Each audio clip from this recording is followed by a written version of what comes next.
출발은 당연히 황현필 선생님의 주장을 비판하면서 시작을 할 겁니다. 근데 황현필 선생님에 대한 집중 때문에 이승만 대통령의 업적이 왜곡되거나 축소되는 걸 원치 않아요. 그래서 이승만 대통령한테 제가 집중할 수 있도록 최대한 노력을 하겠습니다. 황현필 선생님이 장인환과 전명운이라고 하는 스티븐스 미국의 외교관을 쏴 죽였는데, 이 두 사람이 스티븐스가 침입하기 때문에 죽여도 되고, 이 두 사람은 독립투사인데 이 독립투사가 위기에 처해 있을 때 왜 이승만은 변호 통역을 거부했느냐. 변호사들은 따로 있습니다. 통역을 거부한 거예요. 이 스티븐스라는 사람은 참고로 미국에서 변호사 출신이고, 이 사람이 일본에서 활동하게 됩니다. 일본이 메이지 유신 이후에 19세기 후반에 중국과 텐진 조약을 한다라든가 여러 가지 조약을 맺고, 조선이랑 그다음에 다른 국가들과 이제 조약을 많이 맺게 되는데, 이 일본이 유리한 조약을 맺기 위해서 스티븐스라는 사람이 법 전문가로서 일본의 조약문 같은 것들을 다듬어준 사람인 거라. 근데 이 사람이 나중에 미국에 의해서 조선에 파견된 미국의 외교관이 되고 고종의 외교 자문이 됩니다. 이 사람이 고종을 회방을 놓는데, 고종이 이때는 거의 끝났죠. 이때가 1904년에서 1907년 이 정도 무렵인데, 청나라 편에 붙었다가 청일전쟁으로 청나라가 깨지고, 러시아한테 붙었다가 러일전쟁 때문에 러시아가 깨졌잖아요. 그러니까 완전 새가 된 거야, 고종이. 그래서 이 사람이 스티븐스라는 외교 고문을 통해서, 미국이니까 스티븐스가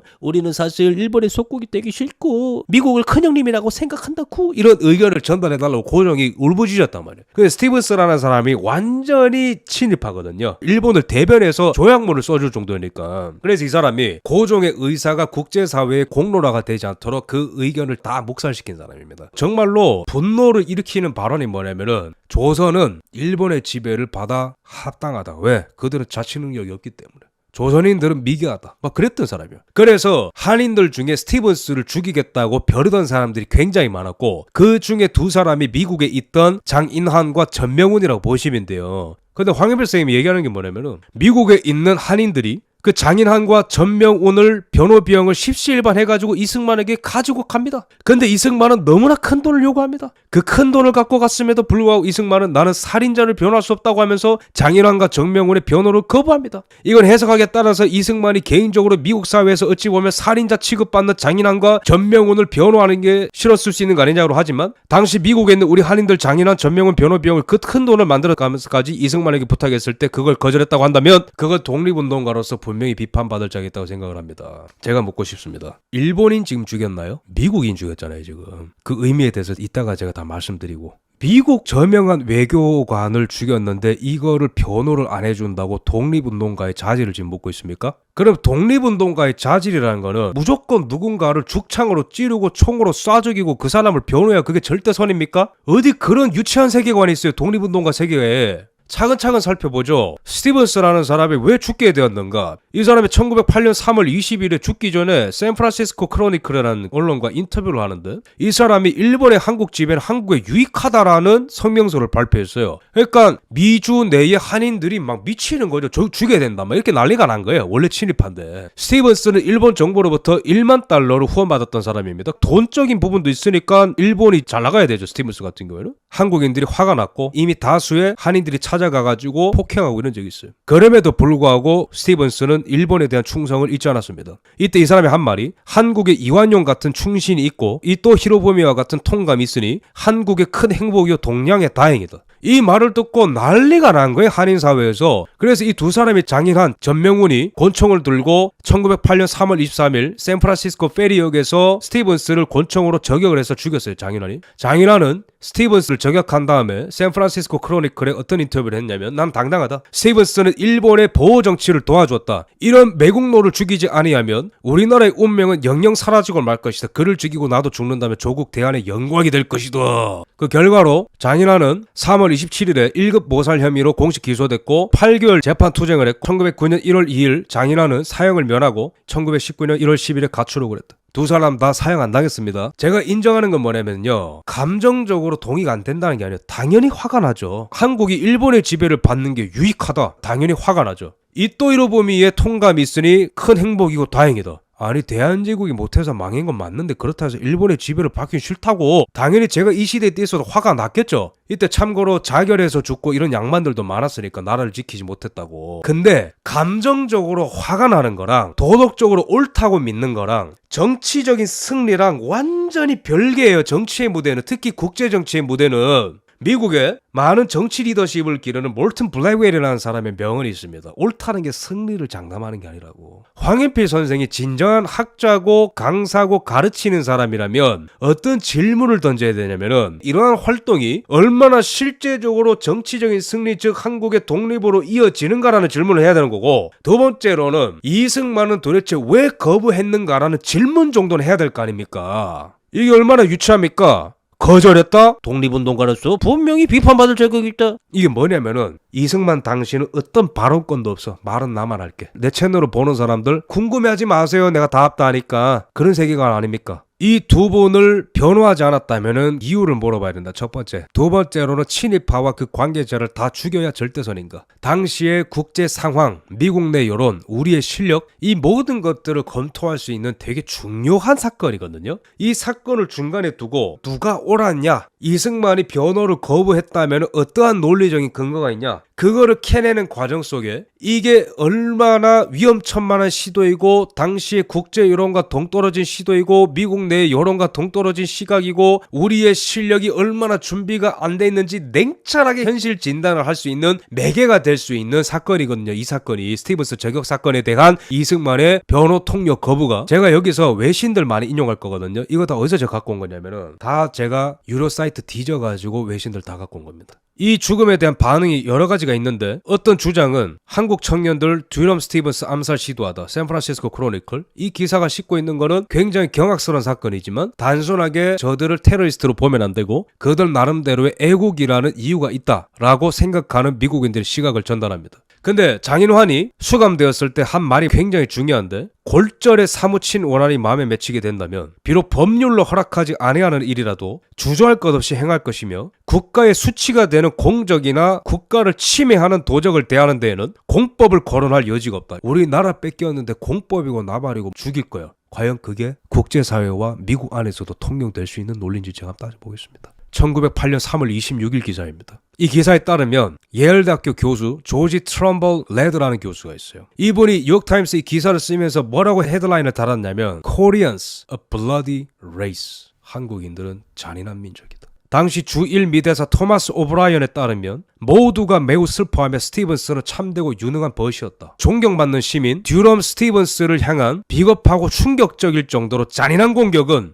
왜 이런 얘기를 할까요? 우리나라 입장에서 독립투사죠. 이 사람들 지금 뭐라 표현하고 있어요? 블러디 레이스라고 하잖아요. Cowardly and shockingly brutal assault upon our distinguished citizen. 우리의 존경받는 시민 듀럼 스티븐스를 향한 비겁하고 충격적일 정도로 잔인한 공격은 왜 distinguished라는 표현을 썼을까요? 일본의 외교에 정통하고 일본과 미국이 채널을 트는데 이만큼 오랫동안 일했던 최고 일본 전문가가 없고, 그리고 당시에는 미일 관계가 굉장히 중요했거든요. 미국은 태평양 교두보를 마련하기 위해서 쿠바에 스페인을 몰아냈고 전쟁해가지고 필리핀을 장악했습니다. 일본 같은 경우에는 러시아를 깼습니다. 그럼 둘이 적대적으로 공존하면서도 잠깐 숨고르기를 하고 싶을 정도로 둘이 지금 대화가 굉장히 중요하거든요. 미국 입장에서는 일본한테 뺏을 건 뺐대, 양보할 건 양보하면서 대화를 많이 해야 된다고. 근데 일본의 외교부에서 일하면서 일본의 외교 문서 작성에 도움을 준 스티븐스를 죽여놓으면은 일본과 미국 입장에서 뭐라고 생각했어요? 야, 저거가 나라 운영 잘 못해가지고 나라 망해가지고 일본한테 지금 기어 들어가고 있는 과정인데 거기에 속해 있는 사람들이 뛰어나와가지고 우리 저명한 신사 스티븐스를 죽여버렸다, 이렇게 돼버리는 거지. 우리 논리랑 쟤네 논리랑 달라요, 이 세계관이. 제가 이 얘기를 왜 하는 거냐면은 이승만이 왜 이거를 거절했는지를 이해하려면 전체적인 그림을 파악해야 된다는 겁니다. 그럼 이 예일대 교수가 말하는 게 뭡니까? 이 잔인한 공격을 우리로 하여금 뭘 알게 한다고? 이 공격은 한국인의 특성과 한국의 자치 방식에 대한 정확한 평가를 하기 위한 정확한 신뢰를 제공한다. 이게 무슨 말이냐면 한국에서 계속 말썽이 일어나고 이모군란 때문에 청나라와 일본 간의 전쟁이 되고, 그 전에 텐진 조약에서 청나라가 먼저 들어오니 일본이 먼저 들어오니 그런 거 하지 말자. 근데 동학농민운동 일어나니까 또 고종이 청나라 불러들이고 얼싸 신났구나 해가지고 일본이 또 들어오고 난장판이 되니까 국제사회에서 봤을 때는 불안한 거예요. 그러니까 1903년 영일 동맹에서 영국이 너네 먹어라 줘버리는 거고, 그러니까 포츠머스 회담 러일 전쟁 끝난 다음에 일본과 미국이 암묵적으로 동의한 거 아닙니까? 조선을 일본이 병합하라고. 국제사회에서는 이미 합의가 끝났어요. 대한제국은 자치 능력이 없다고. 가슴이 아프지만 지금 행복하다라는 게 아니고 우리 가슴이 찢어지는 거랑 국제사회의 냉철한 논리랑은 다르다는 말입니다.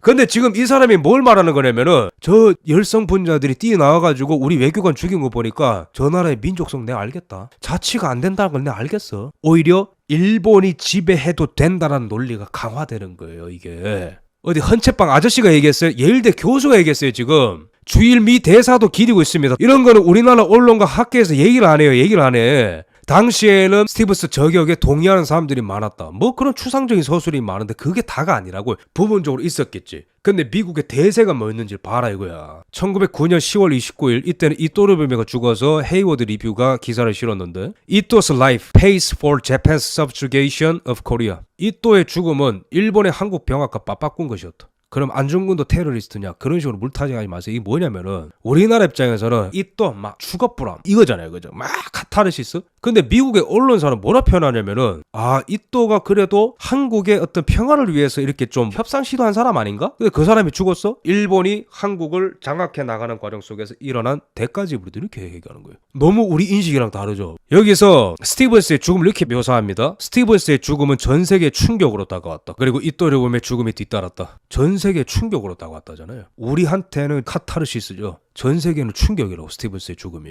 왜? 이때 당시에는 강대국의 논리거든요. 약한 놈은 짜져라는 거거든요. 19세기 후반에서 20세기 초기가. 근데 그 문명의 확장을 아시아에서 누가 시도했냐? 일본이 했다 이기야. 근데 그거를 주도했던 사람들이 둘 다 죽으니까 충격적이라고 하는 거죠. 여러분, 너무 우리 인식과 다르나요? 어쩌겠어요. 이 사람도 이렇게 생각하고 있는데. 종미주의자가 아니고 이게 옳고 그르냐를 판단할 때는 전체적인 국제 정세를 파악을 해야 된다는 거죠. 1908년 4월 12일에 워싱턴 포스트의 기사입니다. 한국인들 스티븐스를 추도하다. 이거는 뭐야 도대체? 이거는 우리나라 학계에서 안 다루는 겁니다. 미국은 뭘 보죠? 강대국은 뭘 보죠? 공신력, 그 국가, 대표성, representative, 그걸 봅니다. 근데 워싱턴 포스트에 따르면 왜 한국인들이 스티븐스를 추도했다고 할까? 어디서? 서울에서. 서울입니다. 메모리얼 서비스가 열렸다, 그죠? 듀럼 스티븐스를 위한 추도식이 열렸는데, 그는 샌프란시스코에서 암살당했다. 누구에 의해서? 코리안 질럿. 우리는 열사, 저들한테는 질럿. 패트리엇이라는 표현 썼나요? 질럿이라 했습니다. 열심당원, 광신자. 이승만이 왜 거절했는지 조금씩 이해가 될 겁니다. 이승만은 다른 걸 바라보고 있었거든요. 실력, 교육, 마땅히 일본과 미국이 적이 되었을 때, 그때 우리가 실력을 기른다면 반드시 때가 온다. 지금 힘 빼지 마라. 그때 미국의 눈에 비친 일본은 야만국이어야 되고, 한국인들은 문명적이고 미국인들의 눈높이에 맞는 선진 시민이어야 된다. 그래서 이승만이 안타까워했던 겁니다. 아시겠죠? 이승만이 뭘 보고 있었는지 아시겠죠? 이 기사에 따르면 서울에 400명의 참석자가 있었는데, 한국의 관리들, 코리안 오피셜스, 당시의 통감 대행 하세가와 요시미치, 그 다음에 더 충격적인 거는 미국, 영국, 독일, 이탈리아, 중국, 그리고 벨기에 영사들까지 포함해서. 뭐가 너무 다르지 않나요? 우리의 바램과? 우리의 바램으로는 몇 명 쏴 죽이면은 미국이 우리가 그 일본 편 드는 거 잘못된 것 같아. 포츠머스 조약도 포기하고 놔줄게, 그럴 것 같죠? 아니라고요.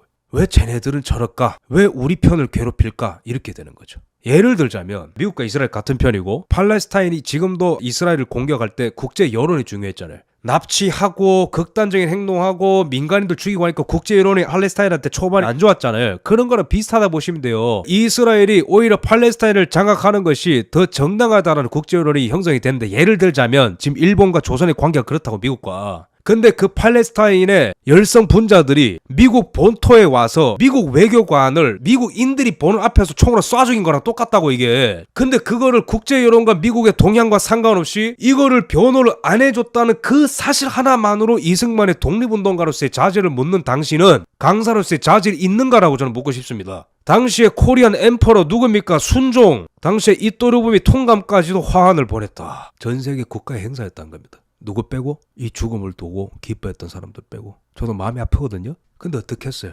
국제정치는 우리 바람대로 안 움직이는데. 또 중요한 게 있습니다. 1908년 4월글 워싱턴 포스트입니다. 듀럼 스티븐스 안장되다라는 기사입니다. 장례식이죠. 여기에 누가 화환을 보냈냐면은 미국의 루즈벨트 대통령이 화환을 보냅니다. 왜 보냈을까요? 내 아끼는 최고 외교관이 죽었으니까. 미국의 국무장관과 상원 하원들도 참석했습니다. 우리한테 죽일 놈이죠. 미국인들한테는 미국의 이익을 동아시아에서 가장 잘 대변해주는 최고 일본 아시아 전문가가 죽은 거예요. 그러면은 미국의 당연한 감정적인 반응은 뭐냐면은 야 문명화된 곳이 아닌데 조선은 저 애들이 나와가지고 우리의 동맹국인 일본을 괴롭히려고 우리 미국 땅에서 저짓을 했다.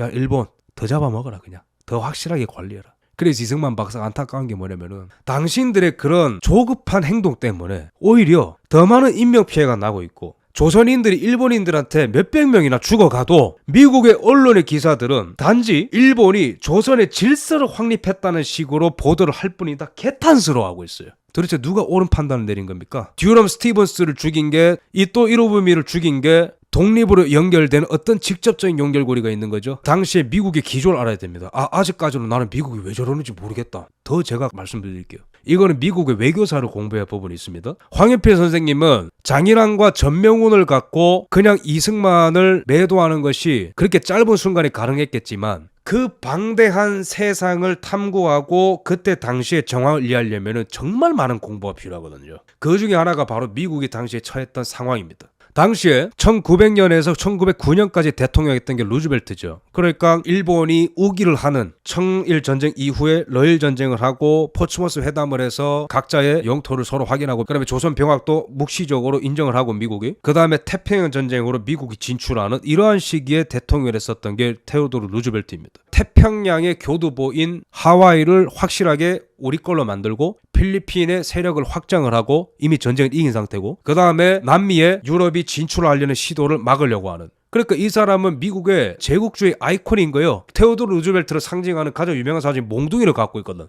그게 바로 테오도르 루즈벨트와 이전에 있었던 맥키니 대통령 시대거든요. 이게 바로 19세기 후반에서 20세기 초반의 분위기입니다. 그러니까 미국의 입장은 뭐냐면은 다급한 거예요. 지금 청나라를 막 털어먹고 있잖아. 벌써 열강들이. 근데 미국은 19세기 중반에 남북전쟁하고 경제성장하기 바빴기 때문에 해외 확장을 이제 눈을 뜬 거야. 19세기 후반에. 근데 눈을 떠보니까 쿠바에는 스페인이 있고 필리핀에는 스페인이 있고 막 골치 아픈 거죠. 이러니까 맥키니 시대부터 테오도르 루즈벨트의 특징은 뭐냐면은 다 때려잡겠다 이거거든요. 근데 이때 일본이 왜 예뻐 보이겠어요? 이런 많은 것들을 정리정돈하는데 러시아가 골치 아프거든. 저 튀어나오면 큰일 나니까 아시아에서. 근데 잠깐 시간 벌어줄 놈 누구 한번 보니까 일본이라고 하는 가장 말을 잘 듣는 가장 아첨을 잘하는 그러면서도 일본이랑 맞다이가 가능한 가장 적합한 애가 하나 있는 거라. 그게 일본인 거예요. 그 나라에서 외교관을 했었던 스티븐스를 죽었을 때 당연히 화환을 보내지. 당연히 그 사람을 죽인 한국인들이 질럿으로 보이죠. 그래서 당시에는 진화론도 유행 중이었기 때문에 인종 우월 이런 것도 있었단 말이에요. 화이트 맨스 버든이라고 이거는 미국 외교서 공부하면 나오는 용어인데 당시에 테오도르 루즈벨트 때의 미국 외교의 기조가 백인의 부담입니다.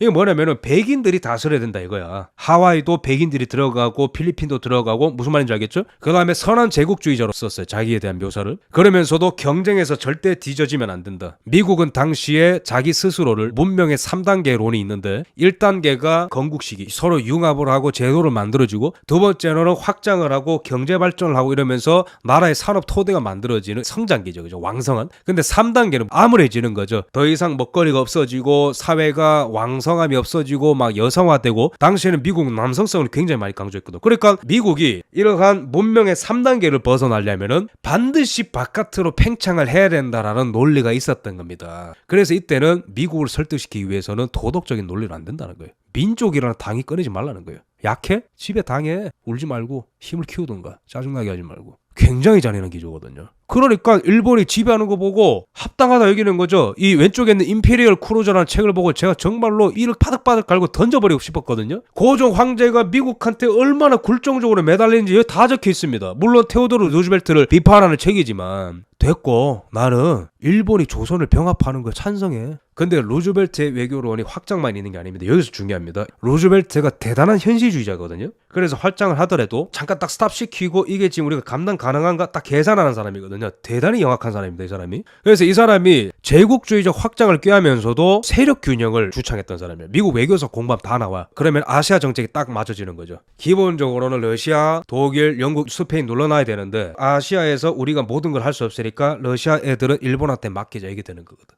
근데 세력 균형의 핵심 논점이 뭡니까? 처음에는 어떤 두 대상을 싸우게 만들었는데 A라는 대상이 B 대상을 이기고 그 지역에서 힘이 커지게 되는 순간 경계를 하게 되죠. 그래서 루즈벨트가 일본을 좋아하면서도 한편으로는 일본을 의심스러운 눈초리로 보고 있었습니다. 그 미묘한 일본과 미국과의 긴장과 공존관계가 있거든요. 1907년에서 10년간의 그 최고 외교 전문가들 볼 수 없었던 그 틈바구니를 이승만이 바라보고 미국과 일본이 사이가 좋아 보이지만은 이거는 잘 보면은 오히려 갈등이 심화되고 있는 과정일 수도 있으니까 미국과 일본이 싸우게 됐을 때 우리한테 타이밍이 올 수도 있다. 이승만의 판단은 당시에 그러한 근거에 기초하고 있었습니다. 그래서 루즈벨트 같은 경우에는 1904년 12월에 남미에 유럽이 진출하려고 하자 멀로 독트린, 즉 유럽이 남미에 들어오는 순간 바로 작살날 줄 알아요. 남미 개입을 시사하고 런던 왕립지리학회에서도 유라시아 땅덩어리 지배할 나라는 러시아라는 발표, 이런 것 때문에 미국이 남미 때문에 골치도 아프고 유라시아 지역에서 러시아가 튀어나오는 것 때문에 굉장히 골치가 아픈 거예요. 그래서 1903년에 영국과 일본이 러시아를 대항하자고 하는 영일 동맹을 맺을 때 지지를 했던 겁니다. 그래서 기본적으로 일본을 바라보는 긍정적인 측면은 미국이 지금 여기저기 막 손보기 바쁜데 일본이 그래도 거대한 적인 러시아를 견제를 해주니까 호감을 갖고 있고, 일본 애들과 싸우든 협정을 맺든 지원을 해주는 간에 대화 채널이 중요하니까 스티븐스를 그렇게 아꼈다라는 거. 이승만이 그러면 왜 이런 얘기를 했는지 이해가 되는 거죠. 내가 하버드 대학에 재학하고 있을 때 일본이 한국을 말살하기 위해서 한국 정부의 고문으로 앉혀놓은 스티븐스가 두 한국 사람에 의해서 암살당했다. 청년 이승만 자서전에 나와요. 신문에는 한국 사람들은 잔인한 살인광들이며 무지몽매해서 그들의 가장 친구인 이토 히로부미와 스티븐스를 살해했다는 기사들이 가득 실리곤 하였다. 이승만의 변호를 들어봐야 되지 않겠습니까? 이쯤에서 이승만이 왜 변호를 거부했냐면은 상황이 이런 식으로 안 좋게 흘러가고 있었다. 우리한테는 적이지 몰라도 그들한테 친구였으니까. 얼마나 상황이 당시엔 안 좋았냐. 어떤 학생들은 나와 이야기하는 것을 두려워했고, 나의 교수는 나를 얼마나 무서워했는지 나의 석사 논문을 나에게 우송해주고는 떠나기 전에 나를 만나주지 않았다. 왜 이럴까요? 아까 제가 비유했던 대로 팔레스타인 애들이 사고를 쳐서 이스라엘이 병합을 했는데 그 병합을 찬성해줬다고 팔레스타인의 몇몇 청년이 미국의 외교관을 샌프란시스코에서 미국 국민들이 보는 앞에서 총으로 쏴 죽인 사건을 본 거예요. 전 세계가 충격에 빠졌고 미국 전역에서 언론 보도가 나오고 난리가 난 거예요. 그러니까 조선인이라고 하면 학을 떼고 도망가는 거죠. 지금 스티븐스 저격 사건 이전에 이승만의 경고를 봅시다. 이거는 스티븐스 저격 사건 이전입니다. 우리의 오늘날 힘쓸 바는 학문과 식견을 배양하여 충애심을 발달시키는 데 진력하자. 그냥 충애심이 아니죠. 먼저 뭘 하자고요? 학문과 식견을 배양하자고. 이 마음을 인도함이 없으면 전국이 모두 의병으로 일어난들 무슨 효과가 있을까? 다만 우리 백성만 스스로 잔패하고 원기가 세화여져서 자진할 지경에 이를 뿐이라. 우리가 먼저 학문과 식견이 배양되지 않은 채로 애국심이요 충애심이요 하더라도 결국에는 힘이 다 빠지고 전국에 의병이 다 일어나도 그게 무슨 소용이냐 이거예요. 방향이 똑바르지 않으면 그게 의병이 일어나도 무슨 소용이냐 이 얘기를 하는 겁니다. 언제 스티븐스 저격 사건 이전에 이 얘기를 하는 겁니다.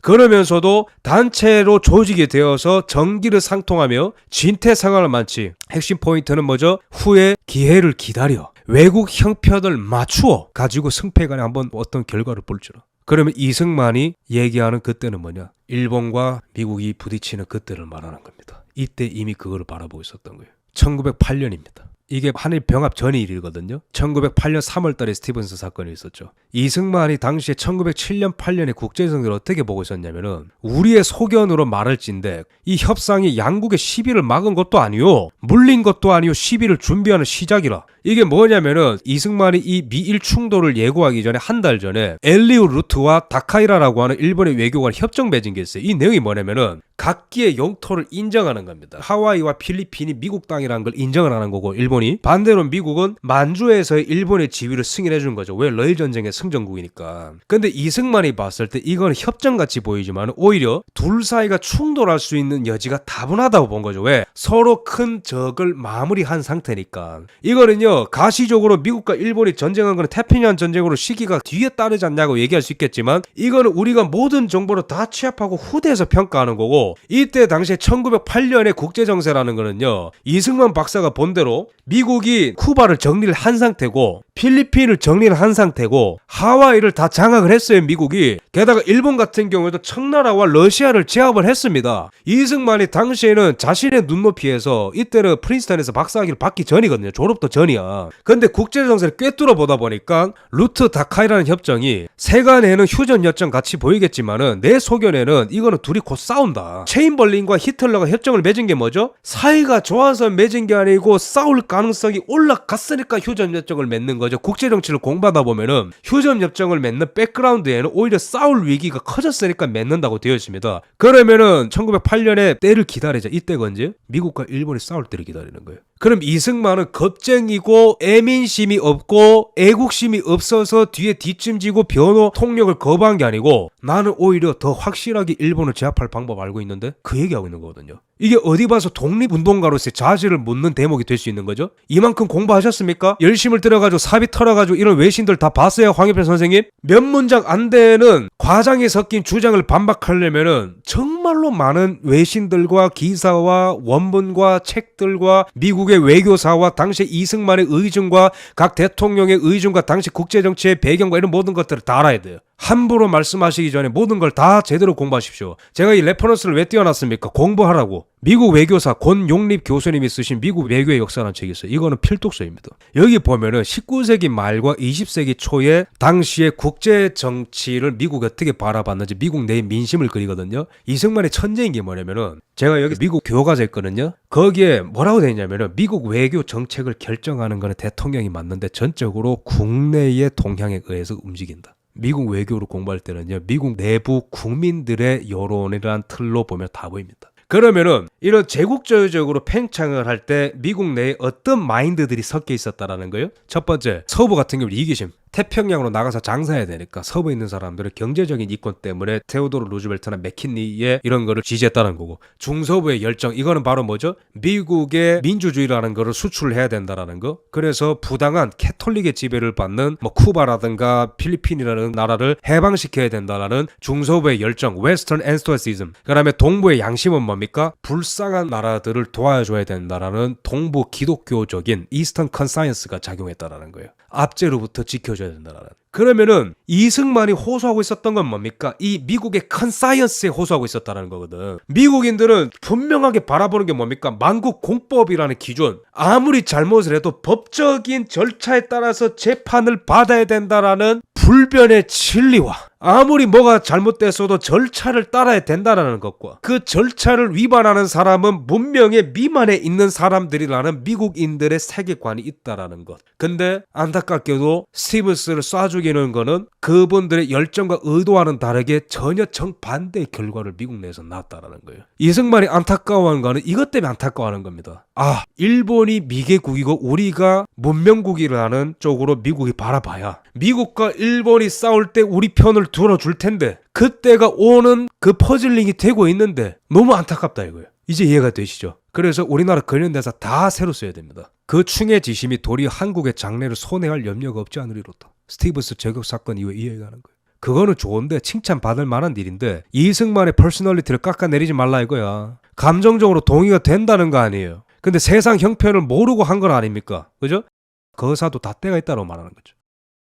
일본 애들이 청일전쟁할 때 막 덤볐냐? 얘들은 텐진조약을 정해. 이게 뭡니까? 당시에 뭐죠? 천진조약을 맺어서 야 들어오지 마라. 청나라 니도 들어오지 말고 내 일본도 안 들어올게. 그거 맺은 거 아닙니까? 근데 이거를 누가 먼저 깼죠? 청나라가 깼지만 더 본질적으로 말하면 동학농민운동이 일어나면서 1894년에 그때 고종이 청나라를 또 불러들이죠. 그럼 일본의 논리가 뭡니까? 나는 약속했는데 고종이랑 청나라 네가 깼네? 나 들어간다 이? 청일전쟁. 이 정도로 국제사회에서 동의할 만한 내용들을 만들어 놓고 뭔가를 하라는 거죠. 이승만 대통령은. 그 다음에 러시아를 때려 눕혀야 동양이 부지할 줄 알고 해륙권을 조련하여서 10년간 준비했다. 그리고 외교상 형편을 든든히 하기 위해서 영국과 동맹을 하고 미국의 신문기자와 외교가를 도쳐보내어서 은밀히 운동하여 일본의 영광을 세계에 빈댔다. 일본 애들이 러일전쟁 그냥 한 줄 아냐? 영국이랑 동맹 맺었고 영국 허락받았고 미국한테 왜 자신들이 러시아를 압도할 수 있는 존재들이며 왜 자신들을 지지해줘야 되는지 여론전 다 펼쳐놨다고 얘기하는 거죠. 먼저 영국과 미국이란 당시 초강대국한테 우리 편이라고 모든 조약과 여론전을 펴서 펼쳐놓은 먼저 선점한 그 일본을 깨려면은 역프레임을 걸어야 되는데 우리가 이런 식으로 공격을 하다 보면 오히려 우리가 더 나쁜 사람이라는 프레임에 들어간다는 얘기를 하는 거예요. 정치적으로 너무나 탁월한 분석을 하고 있는 겁니다. 아까 장인환이 수감됐을 때 뭐라 했어요? 만국공법이고 뭐고 그냥 죽인다 했죠, 그죠? 근데 이승만 대통령이 강조한 건 뭡니까? 만국공법을 알지 못한즉 아무리 규율과 단속이 엄해도 우리가 지금 거동이 지금 세계에서 보기에는 한란 밀란당일 뿐이라 질럿이라 표현하는 거를 똑같이 보는 거죠. 이게 종미주의자입니까? 오히려 더 확실하게 일본을 굴복시킬 수 있으려면 고도의 정치적인 기술을 발휘해야 된다는 거죠. 유치한 겁니다. 이승만 대통령을 종미주의자로 보는 거는. 그래서 안타까운 거는 몇백 명의 목숨이 없어지고도 외국 신문에 나는 것을 보면 스티브스 저격 사건 이후에 일본 병사가 한국 난민 몇을 살해하고 지방 소동을 평정하여 안전 질서를 회복하였다 할 뿐이니 기사가 냉정하다는 거예요. 왜? 이미 열성분자들이 됐으니까. 이렇게 하면은 장래 원기를 다 탕비하여 놓고 앉아서 만리같이 창창하기를 장차 어찌하고자 하느냐. 이렇게 그냥 눈앞만 보고 총으로 쏘고 달려들고 막 죽이고 그러면 다 되는 줄 아는데 이래도 순서가 있고 절차가 있고 우리의 실력을 길러야 되는 수많은 것들을 장기적인 계획 안에 해야 되는데 그냥 단순하게 눈앞에 보이는 것만 쫓아가면은 힘이 다 빠져가지고 나중에 어떻게 하냐 이거야. 때가 됐을 때. 물론 이때로 1908년에 국제 진단이 틀렸죠. 왜? 바로 싸우진 않았으니까. 근데 보세요. 결국에는 태평양 전쟁에 대한 예언을 했습니다. 이분이 일본의 가면을 벗긴다 했을 때 41년 12월 달에 태평양 전쟁이 일어나죠. 진주만 공습으로. 근데 그 전에 수개월 전에 이미 그걸 예고를 했다고. 나중에 맞았죠. 1차 대전 또는 20년대 경제대공황 이런 것 때문에 미국과 일본이 부딪힐 수 있는 상황마다 싸우다가 말고 이런 구간들이 있거든요. 미일 관계를 보면은. 그런 것 때문에 딜레이 돼서 그렇지 이번이 근본적으로 미국과 일본이 궁극적으로는 부딪힐 수밖에 없다는 진단은 결국에 옳았습니다. 엘리오 루트라고 하는 아주 거물, 이때 당시에 미일 관계 공부하면 꼭 나오는 사람이거든요. 이 사람이 지금 다카히라랑 무슨 얘기하고 있냐면은 야 너 만주에 조금만 가져가. 정말로 울며 겨자 먹기로 준 거거든요. 왜냐면은 너 그 줘라고 러일 전쟁 응원한 거 아닌데 너네 일단 확실하게 우리 필리핀, 하와이 뭐 이런 거 인정해? 그런 거거든요. 지금 관계가. 이때는 미국이 당시 일본을 또 굉장히 의심쩍게 바라보고 있었던 게 1907년에 일본이 미국을 패싱하고 러시아랑 단독으로 만주의 일부분을 이런 식으로 서로 나눠 먹자 협정 맺은 게 있어요. 그것 때문에 미국이 더 불안해하고 있었습니다. 이승만이 당시에 이런 식으로 사고를 하고 정세 파악하는 게 근거가 있었다는 걸 말씀드리겠습니다. 1931년에 만주 사변 때도 동일한 주장을 미국의 국무장관 당시 스팀슨한테 전보를 보내가지고 우리 전 세계에 있는 조선인들과 규합해가지고 미국과 합해서 일본과 싸우자. 31년에도 그 얘기를 하고 있고 41년 진주만 공습 때도 OSS, CIA 전신한테 연락해가지고 우리가 사람이 많으니까 너네의 몫을 덜어주겠다. 왜 그랬을까요? 종미주의자인 거 아닙니다. 독립을 했을 때 확실한 남북을 통합한 주권을 회복하기 위해서. 그러면 이승만이 41년 3월 달에 굉장히 예언적인 선언인데 진주만 공습이 41년 12월이거든요. 근데 41년 3월 달에 어떤 주장을 하고 있냐면은 이거는 일본 내막기가 나오기 전의 글입니다. 태평양 주보에. 미일 충돌이 점점 가까우는 것을 보고 한인들이 보통 말하기를 이것이 우리의 절대한 기회라 하니 실로 30년을 두고 기다린 기회가 오는 것은 사실이라. 얼마나 기다렸다고? 30년을 기다렸다 내가. 하와이에서 주식회사를 만들었는데 실패해가지고 하와이 동포들한테 엄청나게 욕을 먹고 1차 대전 끝나고 나서 우드로 윌슨의 민족 자교주의 때문에 혹시나 한국을 독립시켜줄까봐 위임 통치론, 그건 제가 다음 주제에 말씀드리고 그걸 주장했다가 상임시 정부에서 엄청나게 욕을 하고 탄핵하자 그러고 정치에 엄청난 위기가 많았어요. 이승만 네 말만 따르면 된다며 엄청나 욕하는 사람이 많았어요. 근데 결국에 이승만의 뜻은 단 한 번도 변한 적이 없습니다. 한성 감옥에서 태평양 전쟁까지. 일본과 미국은 무조건 부딪혀서 싸운다. 그때에 그 적절한 때에 우리의 실력만 길러진 상태라면 국제사회가 조선인들이라고 하면은 문명화된 사람들, 기독교화된 사람들, 우리와 비슷한 사람들 인정만 해준다면 미국과 일본이 전쟁을 하게 됐을 때 그 즉시 일본은 나락으로 가고 그때 우리가 기회가 온다. 그거를 평생 동안 외쳤던 분입니다.